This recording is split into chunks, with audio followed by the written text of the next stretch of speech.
ভারতের রাজধানী কলকাতা থেকে দিল্লিতে স্থানান্তর। কেন এই পরিবর্তন? 1911 সালে ব্রিটিশ সরকার ভারতের রাজধানী কলকাতা থেকে দিল্লিতে সরিয়ে নেয়। কিন্তু কেন? এই সিদ্ধান্ত কি শুধুই প্রশাসনিক, নাকি এর পেছনে ছিল গভীর রাজনৈতিক কৌশল? আজকের ভিডিওতে আমরা বিশ্লেষণ করব কলকাতা থেকে দিল্লিতে রাজধানী স্থানান্তরের কারণ, পটভূমি এবং এর দীর্ঘমেয়াদী প্রভাব। প্রথমে জেনে নেই কেন কলকাতা ভারতের প্রথম রাজধানী হয়েছিল। 1772 সালে লর্ড ওয়ারেন হেস্টিংস কলকাতাকে ব্রিটিশ ভারতের রাজধানী ঘোষণা করেন। প্রথমত, কলকাতা ছিল ব্রিটিশ ইস্ট ইন্ডিয়া কোম্পানির বাণিজ্যিক কেন্দ্র। দ্বিতীয়ত, এটি ছিল নদীপথে সংযুক্ত, যা ব্যবসা ও প্রশাসনের জন্য সুবিধাজনক। তৃতীয়ত, ব্রিটিশরা কলকাতা নিজেদের জন্য বড় বড় ভবন তৈরি করেছিল, যা শাসনের জন্য আদর্শ ছিল। কিন্তু 1857 সালের সিপাহী বিদ্রোহের পর ব্রিটিশরা বুঝতে পারে যে কলকাতা প্রশাসনিকভাবে নিরাপদ নয়। ধীরে ধীরে দিল্লির দিকে নজর পড়ে তাদের। এবার প্রশ্ন হলো, কেন দিল্লিকে বেছে নেওয়া হলো?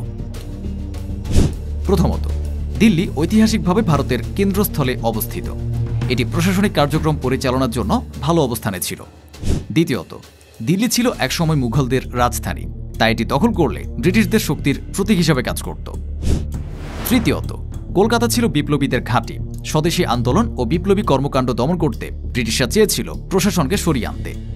চতুর্থ কারণ হল, দিল্লি ছিল ভারতের রাজা জমিদারদের কাছাকাছি, তাই ব্রিটিশরা সহজেই তাদের নিয়ন্ত্রণ করতে পারত।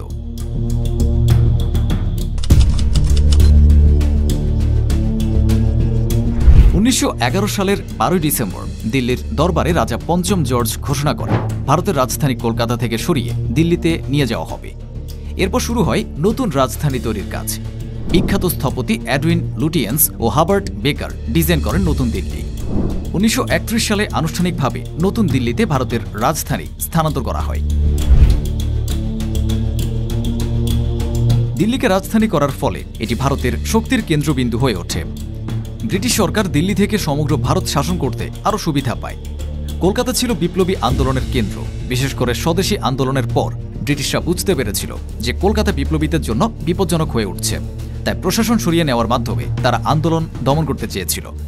দিল্লি থেকে রাজস্থান, পাঞ্জাব, উত্তরপ্রদেশের মতো রাজ্যগুলোর উপর নজর রাখা সহজ হয়ে যায়। রাজধানী চলে যাওয়ার ফলে কলকাতা প্রশাসনিকভাবে দুর্বল হয়ে পড়ে। তবে এটি ব্যবসা বাণিজ্যের জন্য গুরুত্বপূর্ণ থাকলেও ধীরে ধীরে মুম্বাই ভারতের অর্থনৈতিক রাজধানী হয়ে ওঠে।